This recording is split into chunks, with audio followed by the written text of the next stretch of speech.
ನಮಸ್ಕಾರ ಸ್ನೇಹಿತರೆ, ನಾನು ಹನುಮಂತ್ ಮಾಗಿ. ಈ ನಗುವ ಮುಖದ ಹಿಂದೆ ಹೇಳಲಾಗದಷ್ಟು ನೋವುಗಳು ಇರುತ್ತೆ ಅಂತ ಹೇಳ್ತಾರಲ್ಲ, ಆ ಒಂದು ಮಾತು ನಿಜವಾಗಿಯೂ ಕೂಡ ಸತ್ಯ. ಈ ಮಲ್ಲಮ್ಮ ಏನಿದ್ದಾರೆ, ಮಲ್ಲಮ್ಮ ಸಾಕಷ್ಟು ಕಷ್ಟಗಳನ್ನು ಅನುಭವಿಸಿಕೊಂಡು ಬಂದಿದ್ದಾರೆ. ಸೊ ಅವರ ಬಗ್ಗೆ ಈಗಾಗಲೇ ನಿಮಗೆ ಸಾಕಷ್ಟು ವಿವರ ಕೂಡ ಗೊತ್ತಿರಬಹುದು ಅಂತ ಅಂದ್ಕೊಳ್ತೀನಿ. ನಾನು ಅದ್ರ ಬಗ್ಗೆ ಹೆಚ್ಚು ವಿವರಣೆಯನ್ನು ನೀಡೋದಕ್ಕೆ ಹೋಗೋದಿಲ್ಲ. ಮಲ್ಲಮ್ಮ ಒಂದು ಬಡತನ ಕುಟುಂಬದಲ್ಲಿ ಹುಟ್ಟಿರ್ತಕ್ಕಂಥವಳು. ಕೊನೆಗೆ ಇವಳನ್ನು ಒಂದು 15 ವರ್ಷಕ್ಕೆ ಮದುವೆ ಕೂಡ ಮಾಡಿಕೊಡ್ತಾರೆ. 15 ವರ್ಷಕ್ಕೆ ಮದುವೆ ಆದ ನಂತರ ಇವಳಿಗೆ ಮಕ್ಕಳುಗಳು ಆಗ್ತವೆ. ಗಂಡ ಬೇರೆ ಕುಡುಕ, ಜೀವನವನ್ನು ಮಾಡಿರ್ತಕ್ಕಂತಹ ವ್ಯಕ್ತಿ.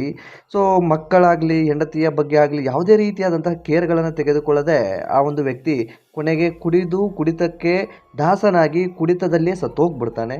ಇನ್ನು ಮಕ್ಕಳನ್ನು ಸಾಕುವಂತಹ ಜವಾಬ್ದಾರಿ ಮಲ್ಲಮ್ಮನ ತಲೆಗೆ ಇರುತ್ತೆ. ಏನು ಮಾಡಬೇಕು, ಹಳ್ಳಿಯಲ್ಲಿಯೂ ಕೂಡ ಸಾಕಷ್ಟು ಸಂಬಳಗಳು ಸಿಗೋದಿಲ್ಲ, ಮಕ್ಕಳಿಗೆ ಚೆನ್ನಾಗಿ ನೋಡ್ಕೊಳ್ಳೋದಕ್ಕೆ ಆಗೋದಿಲ್ಲ.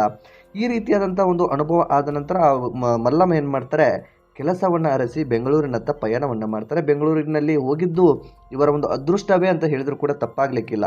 ಯಾಕೆ ಈ ಒಂದು ಮಾತನ್ನು ಹೇಳ್ತಾ ಇದ್ದೀನಿ ಅಂತಂದರೆ, ಕಷ್ಟಗಳನ್ನು ಅರ್ಥ ಮಾಡಿಕೊಂಡು ಜೊತೆಗೆ ನಿಲ್ಲುವಂಥ ಜನಗಳು ಇವರಿಗೆ ಸಿಕ್ಕಿದ್ದಿದೆಯಲ್ಲ, ಅದೊಂದು ಅದೃಷ್ಟವೇ ಅಂತ ಹೇಳ್ಬೋದು. ಸೊ ಮಲ್ಲಮ್ಮನಿಗೆ ಸಿಕ್ಕಿರ್ತಕ್ಕಂತಹ ದನಿಗಳು ಅಂತ ಏನು ಕರಿತೀವಿ, ಅವರು ಈ ಮಲ್ಲಮ್ಮನ ಮನೆ ಕೆಲಸದವಳು ಅಂತ ನೋಡಿರೋದಕ್ಕಿಂತ ತಮ್ಮ ಮನೆಯಲ್ಲಿ ಇವರು ಕೂಡ ಒಬ್ಬರು ಅನ್ನೋ ರೀತಿಯಲ್ಲಿ ಕಾಣಿಸ್ಕೊಡ್ತಾರೆ. ಗಾರೆ ಕೆಲಸಕ್ಕಂತ ಹೋಗ್ತಾರೆ, ಬೇರೆ ಬೇರೆ ಕೆಲಸಗಳನ್ನು ಮಲ್ಲಮ್ಮ ಮಾಡ್ತಾರೆ.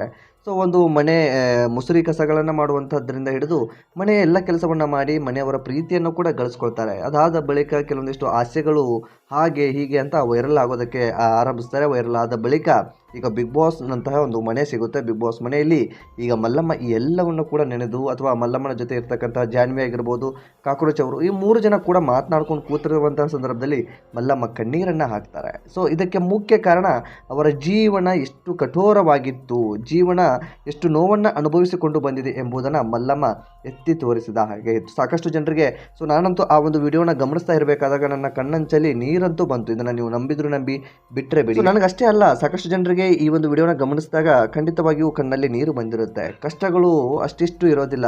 ಈ ವಿಶೇಷವಾಗಿ ಹೆಣ್ಣು ಮಕ್ಕಳಿದಾರಲ್ಲ, ಅವರ ಗಂಡ ಚೆನ್ನಾಗಿ ಬದುಕನ್ನು ರೂಪಿಸಿಕೊಂಡಿದ್ರೆ ಅಥವಾ ಅವರ ಗಂಡ ಚೆನ್ನಾಗಿ ನೋಡ್ಕೊಂಡಿದ್ರೆ ಅವರ ಬದುಕು ಬೇರೆ ದಿಕ್ಕಿನಲ್ಲೇ ಇರುತ್ತೆ. ಇನ್ನು ಕೆಲವರ ಬದುಕು ಹೆಂಗಾಗ್ಬಿಡುತ್ತೆ ಅಂತಂದರೆ, ಗಂಡ ಕುಡಿತಕ್ಕೆ ದಾಸನಾಗಿರ್ತಾನೆ, ಇಲ್ಲ ಅಥವಾ ಇನ್ಯಾವುದೋ ಒಂದು ಚಟಕ್ಕೆ ದಾಸನಾಗಿರ್ತಾನೆ. ಅಂಥವರನ್ನ ಮದುವೆ ಆಗಿ ಹೋಗಿರ್ತಕ್ಕಂಥವರ ಬದುಕಿದೆಯಲ್ಲ, ಅದು ನಿಜಕ್ಕೂ ಹೇಳತೀರದು. ಇಂತಹ ಘಟನೆಗಳು ಉತ್ತರ ಕರ್ನಾಟಕ ಭಾಗದಲ್ಲಿ ಇಂದಿಗೂ ಕೂಡ ಇದ್ದಾವೆ. ಸಾಕಷ್ಟು ಜನ ಕುಡಿತದಕ್ಕೆ ದಾಸರಾಗಿದ್ದಾರೆ. ಕೇವಲ ಮಲ್ಲಮ್ಮ ಮಾತ್ರ ಇಂತಹ ಕಷ್ಟವನ್ನು ಅನುಭವಿಸೋದು ಬಂದಿರತಕ್ಕಂತಹ ಮಹಿಳೆ ಅಲ್ಲ, ಸಾಕಷ್ಟು ಜನ ಇಂತಹ ಕಷ್ಟಗಳನ್ನು ಇಂದಿಗೂ ಕೂಡ ಅನುಭವಿಸ್ತಾ ಇದ್ದಾರೆ. ಸೊ ಮಕ್ಕಳಿದ್ದಾವೆ, 2-3 ಮಕ್ಕಳನ್ನು ಇಟ್ಕೊಂಡಿರ್ತಾರೆ, 4-5 ಮಕ್ಕಳು ಎಷ್ಟೋ ಜನರಿಗೆ ಆಗಿರುತ್ತೆ. ಸೊ ಗಂಡ ಸರಿಯಾಗಿ ಸ್ಪಂದನೆ ಮಾಡ್ತಾ ಇರಲ್ಲ, ಅಂದರೆ ಬದುಕನ್ನು ನೋಡ್ಕೊಂಡು ಹೋಗ್ತಾ ಇರಲ್ಲ, ಜವಾಬ್ದಾರಿಗಳನ್ನ ತೆಗೆದುಕೊಂಡಿರಲ್ಲ. ಆ ಮನೆಯನ್ನು ನಡೆಸ್ಕೊಂಡು ಹೋಗಬೇಕಾಗಿರ್ತಕ್ಕಂಥದ್ದು ಅಲ್ಲಿನ ಹೆಣ್ಣಾಗಿಯೇ. ಆ ಹೆಣ್ಣೆ ಎಲ್ಲವನ್ನ ದುಡಿದು ಮಕ್ಕಳನ್ನು ಸಾಕುವಂಥ ಜವಾಬ್ದಾರಿಯನ್ನು ಹೊತ್ತುಕೊಂಡು ಮನೆಯನ್ನು ನಡೆಸ್ಕೊಂಡು ಹೋಗುವಂತಹ ಮಹಿಳೆಯರು ಈಗಲೂ ಕೂಡ ಉತ್ತರ ಕರ್ನಾಟಕದಲ್ಲಿ ಇದ್ದಾರೆ.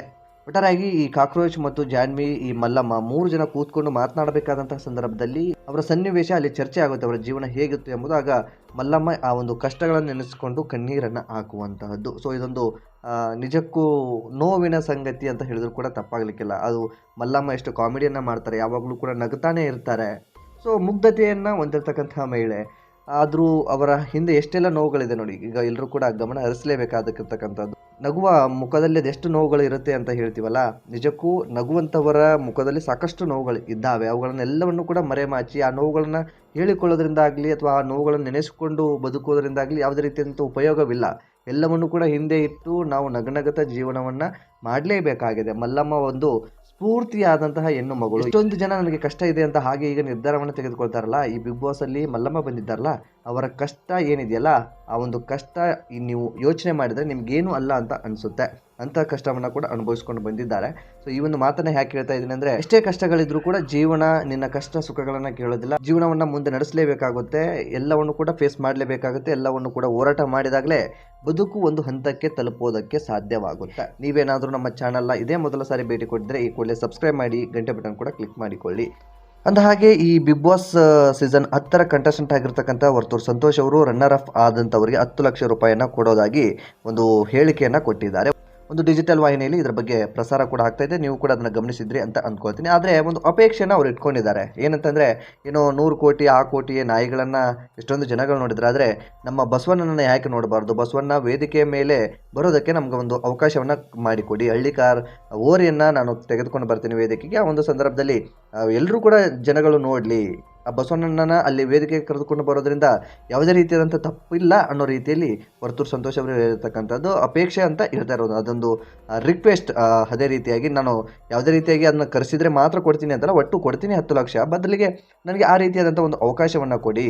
ಸಮಾಜ ಎಲ್ಲರೂ ಕೂಡ ಆ ಒಂದು ದೃಶ್ಯವನ್ನು ಗಮನಿಸಲಿ, ಆ ಒಂದು ಬಸವಣ್ಣನ ಕರೆಸ್ಕೊಂಡು ಬಂದಿರತಕ್ಕಂಥದ್ದು ಎಲ್ರಿಗೂ ಕೂಡ ಪರಿಚಯ ಆಗಲಿ. ಎತ್ತುಗಳು ಅಂದರೆ ಏನು, ಬಸವಣ್ಣ ಅಂದರೆ ಏನು ಎಂಬುದನ್ನು ಎಲ್ಲರೂ ಕೂಡ ತಿಳಿದುಕೊಳ್ಳಿ ಅನ್ನೋ ರೀತಿಯಲ್ಲಿ ವರ್ತೂರು ಸಂತೋಷ್ ಹೇಳಿಕೊಂಡಿರ್ತಕ್ಕಂಥದ್ದು. ಇನ್ನು ರಕ್ಷಿತಾ ವಿಚಾರಕ್ಕೆ ಬರೋದಾದರೆ, ರಕ್ಷಿತಾ ಮೊದಲ ದಿನವೇ ಅಂದರೆ 24 ಗಂಟೆ ಒಳಗಡೆಯಾಗಿ ಮನೆಯಿಂದ ಹೊರಗಡೆ ಹೋಗುವಂಥ ಸಂದರ್ಭ ಎದುರಾಗುತ್ತೆ. ಅದಕ್ಕೆ ಸಂಬಂಧಪಟ್ಟ ಹಾಗೆ ರಕ್ಷಿತಾ ಮತ್ತೆ ವಾಪಸ್ ಬಿಗ್ ಬಾಸ್ ಮನೆಗೆ ಬಂದೇ ಬರ್ತಾರೆ ಅನ್ನುವ ಮಾಹಿತಿಯನ್ನು ನಾನು ನಿಮಗೆ ಕಳೆದ ವಿಡಿಯೋದಲ್ಲೂ ಕೂಡ ಕೊಟ್ಟಿದ್ದೆ. ಆ ಒಂದು ವಿಡಿಯೋನ ನೋಡಿಲ್ಲ ಅಂದರೂ ಕೂಡ ಈ ಒಂದು ವಿಡಿಯೋದ ಎಂಡ್ ಸ್ಕ್ರೀನ್ಗೆ ಇಟ್ಟಿರ್ತೀನಿ. ಅವರು ಖಂಡಿತವಾಗಿಯೂ ಬಿಗ್ ಬಾಸ್ ಮನೆಗೆ ಬಂದೇ ಬರ್ತಾರೆ. ಇದೊಂದು ಬಿಗ್ ಟ್ವಿಸ್ಟ್ ಅಂತ ಹೇಳಿದ್ರು ಕೂಡ ತಪ್ಪಾಗಲಿಕ್ಕಿಲ್ಲ. ಅದು 1 ವಾರ ಹೋಗ್ಬೋದು ಅಥವಾ 2 ವಾರ ಹೋಗ್ಬೋದು.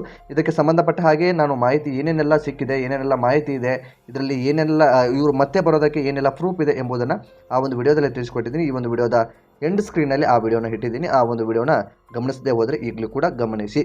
ಇನ್ನು ಬಿಗ್ ಬಾಸ್ ಸೀಸನ್ 12 ಏನಿದೆ, ತುಂಬ ಚೆನ್ನಾಗಿ ಸಾಗ್ತಾ ಇದೆ. ಕೆಲವೊಂದಿಷ್ಟು ಕಾಂಟ್ರವರ್ಸಿಗಳು, ಜಗಳಗಳು ಹಾಗೆ ಹೀಗೆ ಎಲ್ಲವೂ ಕೂಡ ನಡೀತಾ ಇದೆ. ಇನ್ನು ಗಿಲ್ಲಿಯ ವಿಚಾರಕ್ಕೆ ಬರೋದಾದರೆ, ಗಿಲ್ಲಿಯೂ ಕೂಡ ನಿಮಗೆ ಗಮನಿಸಿದ್ರಿ ಅಂತ ಅಂದ್ಕೊಳ್ತೀನಿ, ತಮಾಷೆಯನ್ನು ಮಾಡ್ತಾ ಕೆಲವೊಂದು ಜನರ ಕೈಗೆ ಸಿಕ್ಕಾಕೊಳ್ತಾ ಇದ್ದಾನೆ. ಎಲ್ಲ ಕಡೆಯೂ ಕಾಮಿಡಿ ವರ್ಕ್ ಆಗೋದಿಲ್ಲ ಅನ್ನೋದಕ್ಕೆ ಇದೊಂದು ಬಿಗ್ ಬಾಸ್ ಮನೆಯಲ್ಲಿ ಸಾಕ್ಷಿ ಅಂತ ಹೇಳ್ಬೋದು. ಯಾಕಂದರೆ ಯಾವುದೇ ಒಂದು ವೇದಿಕೆ ಮೇಲೆ ಒಂದಿಷ್ಟು ಕಾಮಿಡಿ ಮಾಡ್ತೀವಿ ಅಂದ ತಕ್ಷಣ ಎಲ್ಲವೂ ಕೂಡ ನಿಜ ಜೀವನದಲ್ಲಿ ಅದೇ ರೀತಿಯಾಗಿ ಮಾಡ್ಕೊಂಡು ಹೋದಾಗ ಕೆಲವರಿಗೆ ಅದು ಇಷ್ಟ ಆಗುತ್ತೆ, ಇನ್ನು ಕೆಲವರಿಗೆ ಅದು ಇಷ್ಟ ಆಗೋದಿಲ್ಲ. ಇನ್ನು ಬಿಗ್ ಬಾಸ್ ಮನೆಗೆ ಬಂದಿರತಕ್ಕಂಥ ಪ್ರತಿಯೊಬ್ಬರು ಕೂಡ ವೆರೈಟಿ, ಒಬ್ಬೊಬ್ಬರ ಟೇಸ್ಟ್ ಕೂಡ ಬೇರೆ ಬೇರೆ ರೀತಿಯಾಗಿ ಇರುತ್ತೆ. ಅಲ್ಲಿ ಈ ಬಿಗ್ ಬಾಸ್ ಮನೆಯಲ್ಲಿ ಬಂದಿರತಕ್ಕಂತಹ ಗಿಲ್ಲಿ ತನ್ನದೇ ಆದಂಥ ಒಂದು ರೀತಿಯಲ್ಲಿ ಏನೋ ಒಂದು ವರ್ಕೌಟ್ ಮಾಡಬೇಕು ಅಂತ ಹೋದಾಗ ಕೆಲವೊಂದು ಜನರ ಕೈಗೆ ಮತ್ತು ಬಾಯಿಗೆ ಸಿಕ್ಕಾಕೊಳ್ತಾ ಇದ್ದಾನೆ. ಹಾಗಾಗಿ ಗಿಲ್ಲಿಗೆ ಇದರಿಂದ ಒಂದಿಷ್ಟು ಮೈನಸ್ ಪಾಯಿಂಟ್ಗಳು ಬರಬಹುದು. ಗಿಲ್ಲಿ ಒಂದಿಷ್ಟು ಕಾದುಕೊಂಡು ಆಟವನ್ನು ಆಡಬೇಕಾಗುತ್ತೆ. ಒಟ್ಟು ಈ ರೀತಿಯಾದಂಥ ಬೆಳವಣಿಗೆ ಆಗ್ತಾ ಇರುವಂಥದ್ದು ಮಲ್ಲಮ್ಮ ಸಂಬಂಧಪಟ್ಟ ಹಾಗೆ, ಗಿಲ್ಲಿಗೆ ಸಂಬಂಧಪಟ್ಟ ಹಾಗೆ, ರಕ್ಷಿತ ಸಂಬಂಧಪಟ್ಟ ಹಾಗೆ. ಸೊ ನಿಮ್ಗೇನು ಅನಿಸುತ್ತೆ ಸ್ನೇಹಿತರೆ, ಕಾಮೆಂಟ್ ಬಾಕ್ಸಲ್ಲಿ ಮೆನ್ಷನ್ ಮಾಡಿ. ಇನ್ನು ವರ್ತೂರು ಸಂತೋಷ್ಗೆ ಸಂಬಂಧಪಟ್ಟ ಹಾಗೆ ಒಂದಿಷ್ಟು ಮಾಹಿತಿಯನ್ನು ಕೂಡ ನಾನು ನಿಮಗೆ ಕೊಟ್ಟಿದ್ದೆ. ವರ್ತೂರು ಸಂತೋಷ್ ಯಾವಾಗಲೂ ಕೂಡ ಟ್ರೆಂಡಲ್ಲೇ ಇರ್ತಾರೆ. ಅವರು ಸ್ವಲ್ಪ ದಿವಸ ಸೈಲೆಂಟ್ ಆಗಿದ್ರು, ಕೆಲವು ಮತ್ತೆ ಅವರು ಆ್ಯಕ್ಟಿವ್ ಆಗೇ ಬಿಡ್ತಾರೆ. ಸೊ 10 ಲಕ್ಷ ರೂಪಾಯಿಯನ್ನು ರನ್ನರ್ ಅಫ್ಗೆ ಕೊಡುವುದಾಗಿ ಹೇಳಿದ್ದಾರೆ. ಅದೇ ರೀತಿಯಾಗಿ ಒಂದು ಅಪೇಕ್ಷೆಯನ್ನು ಕೂಡ ಇಟ್ಟಿದ್ದಾರೆ. ಬಸವಣ್ಣನನ್ನು ವೇದಿಕೆ ಮೇಲೆ ಕರ್ಕೊಂಡು ಬರ್ತೀನಿ, ನನಗೆ ಒಂದು ಅವಕಾಶ ಮಾಡಿಕೊಡಿ. ಇದು ರಿಕ್ವೆಸ್ಟ್, ಆರ್ಡರ್ ಅಂತಲ್ಲ, ರಿಕ್ವೆಸ್ಟ್ ಅಂತ ಹೇಳ್ತಾ ಇರುವಂತಹದ್ದು. ಬಿಗ್ ಬಾಸ್ ಸೀಸನ್ 12 ಏನಿದೆ ಒಂದು ಅದ್ಭುತವಾಗಿ ಸಾಗ್ತಾ ಇದೆ ಅಂತ ಹೇಳಿದ್ರು ಕೂಡ ತಪ್ಪಾಗಲಿಕ್ಕಿಲ್ಲ. ಬಂದಿರುವಂತಹ ಕಂಟೆಸ್ಟೆಂಟ್ ಮುಂದಿನ ದಿನಗಳಲ್ಲಿ ಯಾವ ರೀತಿಯಾದಂತಹ ಎಂಟರ್ಟೈನ್ಮೆಂಟ್ ಅನ್ನು ಕೊಡ್ತಾರೆ ಎಂಬುದನ್ನು ಎಲ್ಲರೂ ಕೂಡ ಕಾದು ನೋಡಬೇಕಾಗಿದೆ. ಈ ಒಂದು ವಿಡಿಯೋದಲ್ಲಿ ಕೊಟ್ಟಿರುವಂತಹ ಮಾಹಿತಿಯ ಬಗ್ಗೆ ನಿಮ್ಗೆ ಅನಿಸುತ್ತೆ ಸ್ನೇಹಿತರೆ, ಕಾಮೆಂಟ್ ಬಾಕ್ಸಲ್ಲಿ ಮೆನ್ಷನ್ ಮಾಡಿ. ನೀವೇನಾದರೂ ಮೊದಲ ಸಲ ನಮ್ಮ ಚಾನಲ್ ನೋಡ್ತಿದ್ರೆ ಈ ಕೂಡಲೇ ಸಬ್ಸ್ಕ್ರೈಬ್ ಮಾಡಿ, ಗಂಟೆ ಬಟನ್ ಕೂಡ ಕ್ಲಿಕ್ ಮಾಡಿಕೊಳ್ಳಿ. ಮತ್ತೆ ಮುಂದಿನ ವಿಡಿಯೋದಲ್ಲಿ ಸಿಗೋಣ ಸ್ನೇಹಿತರೆ, ನಮಸ್ಕಾರ.